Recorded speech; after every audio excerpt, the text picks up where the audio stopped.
Imagine by Bernard King and Nicholas Lumerin. Episode 11. It had to happen. Someone is going to die. Will it be Nicholas or Jerome or Jemma? He could do something strange and ridiculous, something he had never done before, and see if Nicholas could write it. But he was already doing that. His relationship with another man's wife was, for him, a novel experience. For 2 hours he Googled until his eyes ached and a back that was trying to leave his body forced him to close down his screen. Every keyword he could find, every site, every report on coincidence, serendipity, and even the supernatural he used, read and digested. But Nicholas Lumerin's powers exceeded all. He could not only see, he could hear, he could foretell. Jerome had booked a table at his favourite curry house for that evening. The booking was the last line of the script. He stared at it, then he ran his finger over the words. The sentence was telling him something. There was an angle here, an angle that Jerome had not picked up. Nicholas had a problem. He could only write the story when Jerome was present. Jerome was his central character. Jemma could not figure if she was not there. When his wife was not with Jerome, she would be with Nicholas. Nicholas was therefore writing a very one-sided book. His narrator was clinging to Jerome's back. Nicholas was writing a book about Jerome, from Jerome's point of view. A shiver ran down his back. Being the main attraction in a saga, or the main attraction in anything, was not embedded in Jerome's genes. He read the pages again. There was virtually nothing describing the woman in the book. Okay, this was a first draft. The woman's character could be filled out later. Nicholas was bridging the gap between his brain and the page right now with plot. So he had a life-size Jerome and a cardboard woman. Somewhere, sometime, her character would cry out for life. Would he follow their script and present his Jerome with his Jemma? And whilst he was writing, would it occur to him that his inspiration was coming from real life? Not having met Nicholas made a barrier too high to climb. There was only one emotion Jerome could be sure of. He was lost. No, he could not even be sure of that. He was also bewildered, uncomfortable, and worried. Worried how Nicholas would present his heroine and what emotions it would stir in the author. He walked slowly into his kitchen, took a beer out of the fridge, and drank straight from the bottle. The searing shock as the ice-cold bubbles exploded in his throat woke another, much more prosaic thought. A situation that could not be avoided and that would test Nicholas's storytelling talent to the limit. Jerome was a security guard, a job that was 99% of the time skull-deadening boring, and 1% of the time terrifying. He had caught his last intruder over a year ago and had him arrested after the mother of all tussles. Also, Jerome was not a playboy or a toy boy, but more of a tall boy, standing aside, watching others make the action. Jerome's life was pretty dead, exactly as he planned. Right now, Nicholas was getting new action, but newness rapidly sinks into oldness. A tired security guard, heaving his way home every night, was not going to set any pages alight. Despite Jemma's desire for a unique affair, the uniqueness could not last forever, and even her priceless anticipation must wane sometimes in the future, or they would both go pop. Then the question loomed, what would Nicholas write about? It was a good question that required a good answer, an answer that Jerome did not have. Instead, he opened another beer, climbed the stairs to his back bedroom, and sat down amongst his friends. The only other person in the world who knew about his guns was Jemma. She could not possibly have told Nicholas of their existence. To tell a jealous husband you have been in a room full of guns and not expect a grilling would be naivety verging on stupidity, and Jemma was not stupid. How many other people in the UK had a room full of firepower? Not many. His was an unusual and unique hobby. Why had Nicholas chosen it for the character in his story? Jerome looked out of his out-of-place grenade. It was still perched on top of the ammunition cabinet, and it had prompted a thought. Jerome had 27 firearms. One man had supplied him with 20 of them, so there was someone else who knew about his guns. Charlie. But Nicholas did not know Charlie. That, Jerome instantly realized, was a useless thought. Nicholas did not know Jerome either, and it was stretching reason to stupidity to think he was reading Charlie's mind as well. Had Charlie talked? Another dead end. Jerome always paid in cash, and Charlie did not know where he lived. Why wasn't Nicholas's character collecting stamps or coins as a hobby? It had been a natural reaction for Jerome to be first surprised and then astonished at Nicholas's story. But now another presence had shouldered its way in. Choosing guns as a hobby had definitely established Nicholas was writing about Jerome. He could read Jerome. Jerome was handing him his material at each meeting with Jemma. But what about the woman's character? Did it fit Jemma? Was Nicholas's manuscript faithfully reporting his wife? No, it was not. Emotions were pouring off the page for both the male and the female characters in the book. This was surprising, as his description of Jemma was more than slightly hazy. But as he developed his character, Jerome was without doubt Jerome. But Jemma, at the moment, was still fuzzy, just a foil for Jerome. But she could not stay like that. Apart from a few adjectives describing her clothes, her figure, her hair, and her golden gown, the woman's character resembled a half-finished form of modelling clay. She could be turning into a Jemma, or a Jane, or a Catherine, or just about anyone. He had mentioned this to Jemma, but, as Jemma had explained, this was not an unusual portrayal. Nicholas often used her as a model in his stories. As he worked on the character, he returned to the original description, rewriting it to fit the personality as both the character and the story developed. But Nicholas was 98 pages into his book. There had been no rewrites to the draft yet.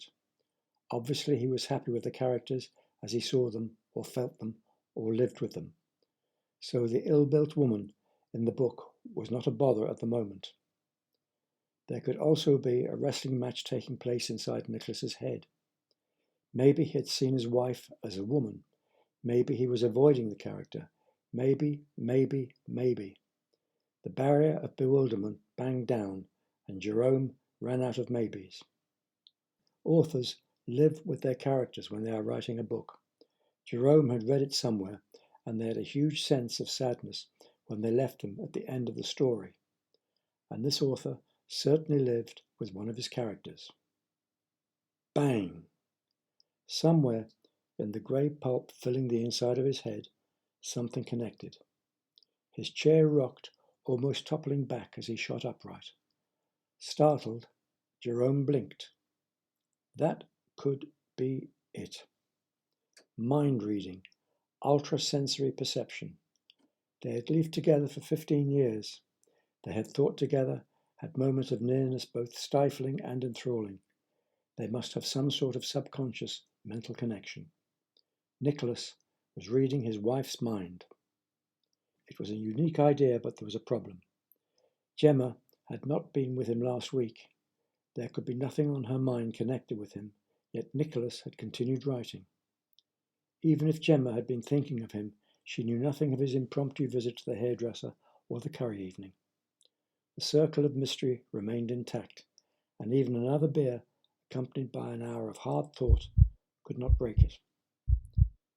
It was Sunday at 4 o'clock in the afternoon that established Jerome had mown his lawn and cleaned the windows on the front of his house that were due to be cleaned at this time each month. He descended the ladder one-handed, his chamois stuffed in the pocket of his overalls, the bucket swinging precarious from his outstretched arm, demanded his attention, so he did not see her until his foot touched the bottom rung. Jemma was waiting at the bottom of the ladder, although it was not super cool Jemma. The pages she was holding trembled, and her expression told him something was wrong. Very, very, very wrong.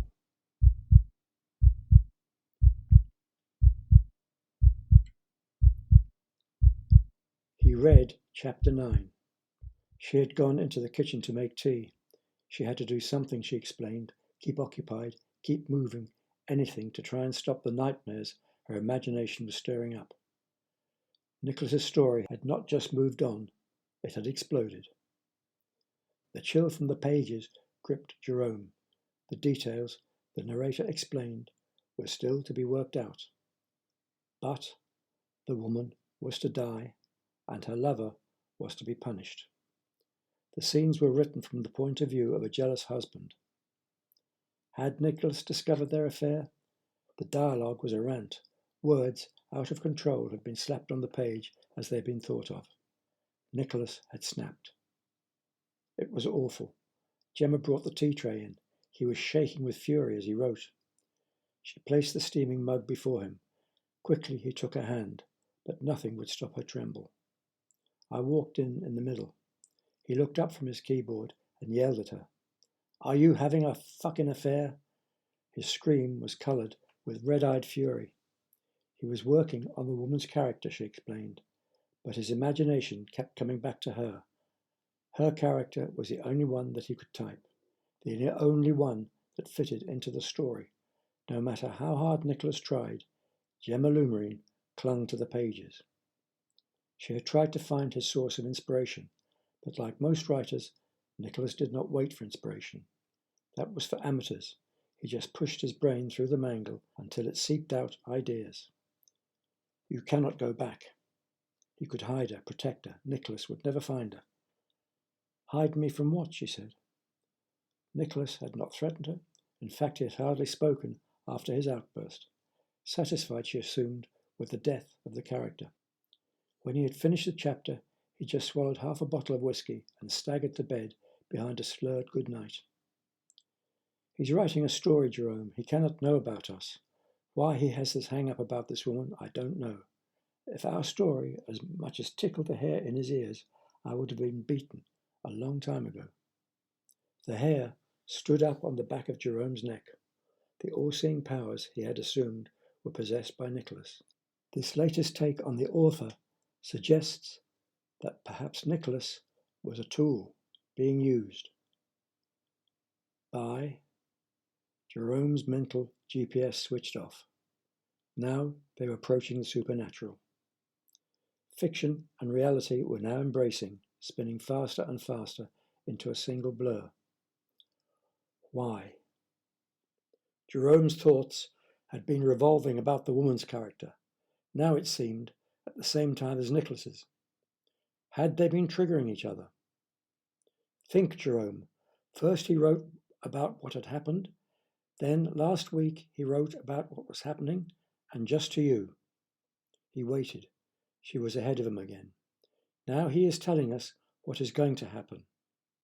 She got up and stared out of the window. "And that is terrifying," she muttered. Writing a fictional novel that could change the future of two people. The idea was ridiculous, but Jemma was in a state of high distress, and Jerome searched desperately for a platform, some sort of stability, a way of starting to think rationally. "He is going to kill me," she said quietly. Her words were whispers, in a voice locked up with fright. "No," Jerome shook his head. "No." Jerome shook his head. No, this was not happening. Okay, authors live their characters, but if every writer of fiction carried out his character's crimes, there would not be enough prisons in England to lock them up in. His refusal to accept the idea was underpinned by rationale. It took time to kill someone. It took preparation. Jerome knew all about killing people. He had been paid for 20 years to do so. The second angle hit him as quickly as the first. Writers had to set scenes to extract the last gasp of drama from the reader. Nicholas would have to describe how it was to happen, when it was to happen. Jemma would be warned of her impending fate. He fought to keep calm. This was the sort of scene he had been trained to control. Frightened soldiers or civilians he could well handle. His words, soothing and authoritative, lit belief in her eyes. He talked her back to reason over the next half hour. "You must think I'm stupid, believing Nicholas would kill me," she said. He took her in his arms and held her tightly. "Jerome," she looked up into his face, "I feel so safe when I'm close to you." "You could stay close forever." Her thoughts were long, but her reply short. "Don't say that." She snuggled closer. "It destroys me." Thinking deepened the silence between them. Jerome's disappointment underlined with unease. Nicholas's threat to kill his wife was fiction, a writer pushing forward his story. But Nicholas's fiction changed regularly into fact. They were now waiting for the next step in the ladder of his story. Waiting was now being operative. Nicholas had taken control. They would now jump when he pressed the button. A further thought hit. Was it possible he could turn them into the characters he was portraying in his story? The man was the same age and build as Jerome, and although Jemma was blonde and Nicholas's heroine dark, again age and the physique matched. Yes, the woman's husband was a jealous and vicious drunk, but the narrator was anonymous. There was no Nicholas in the book. No one known was writing, reporting, or foreseeing the plot unfold. "Take me to your guns." Her fingers were undoing the top buttons of his shirt promisingly, and her eyes were promising a hell of a lot more. "I have an hour, then I must go." She stood in the doorway of his armory, the glint and smell of the weapons wrapping around her. Anticipation. It was that word again. Jerome lifted the Bren gun off the table and pushed Field Marshal Montgomery aside. Winston Churchill was placed carefully in a corner. Jemma crossed and opened the ammunition cabinet. Running her fingers over the rows of bullets, she chose, picking one out with her thumb and forefinger. "And this is what kills." She rolled the metal in her fingers, then turned and offered it. "Which does it fit?" It was a 9mm body stopper, a big body stopper. Jerome pointed to its parent. "Can you load it?" He shook his head. "Please, I've never held a loaded gun." She lifted the revolver from the wall and awkwardly tried to push the bullet down the barrel. With a shake of his head and a half smile, he pressed open the breech, clicked the gun loaded, and after a moment's hesitation, passed it back. The silence waited as she absorbed her new experience. "It's frightening. It's frightening to think you just press." Her finger tightened on the trigger. "I could kill you." The barrel swung towards his chest, at his heart. For a beat he looked into the excited eyes, alive and sparkling. His move was lightning, a step, a wrench, and the gun was in his grip. "Never!" Anger studded his yell. "Point a gun at anyone." Furiously he snapped at the bullet. "Unless you're going to use it." He had never been angry with her before. He slapped the gun back in its place and jammed the round back in the cabinet before slamming the door. "You don't mess around with guns." She took his hand, an expression of apology. "I've been naughty." She pushed out her bottom lip in a feigned sulk. Quick tempers that flare are quick tempers that fade. "I don't like people." He shook his head with embarrassment at his outburst. "Touching my collection." "As I'm not part of your collection, you can come and touch me. Like I said, I have an hour." 60 minutes of bliss, tenderness, and happiness. But holding hands along the hallway, the slow undress, and the formality of bed instead of a hard armory floor and a tangle of weapons produced a new Jemma, a warm, attentive, loving, and passionate Jemma. Watching her dressing, fresh from the shower, Jerome realized he had made love 4 times to this woman, Each time, their love-making had been completely different. When was he going to find the real Jemma Lumrine? More anticipation. Perhaps I should make you angry before we make love in future. She pulled her car keys out of her bag. It makes delicious things happen. If you really want to fire a gun, we could go to the firing range. That might be dangerous. Her reply puzzled. With all the regulations, the range was the pinnacle of safety. You know the effect guns have on me. She paused in the doorway. I might just rape you in public. Then she was gone. The sound of the front door gently closing snapped him upright. He had not locked his armory. Naked and disentangling his keys from the pants he was dragging behind him, he quickly went through his locking up routine. He saw no point in getting fully dressed. Instead, he just slipped into his overalls, changed the water for a bucketful of warm. He climbed back up the ladder to finish his windows. The buzzing was angry, which was normal for a wasp when its nest was threatened. The pain, jabbing and burning, as the wasp injected its sting into his arm, was also normal, as was his bucket of water, somersaulting in time with his shout as he tried to leap in pain on the top of a ladder.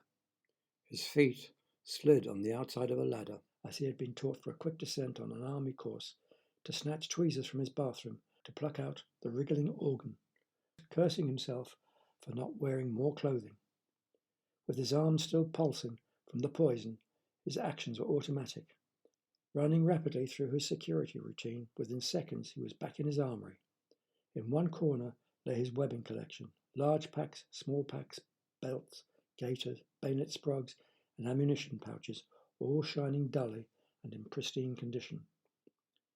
Quickly opening a small pack, he broke the seal on the emergency medical container, snatching out a tube. Applying the liniment to his arm took seconds. Almost immediately the pain faded. Distraction killed soldiers, and the army knew how to handle wasps. He had used the tube of liniment in Iraq. Repacking the container stopped his day as memories flooded back. The familiar labels, syringes, pills and dressings, items he had used every day for weeks in the desert, brought back the stinging winds, the dust, the heat that sucked every drop of moisture from anything that moved and anything that didn't. The noise of the silent desert, the freezing nights, the suspicious days, the boredom of nothing, and seconds of mayhem when the world erupted. He sat on Field Marshal Montgomery's lap with his usual beer, but his thoughts no longer rattled along their usual rails. He had not vanished back into his usual history to flay himself with bad memories for several weeks. For the first time in 5 years, the pointlessness of his chagrin hit. Jemma was good for him, but he was not so sure about her husband.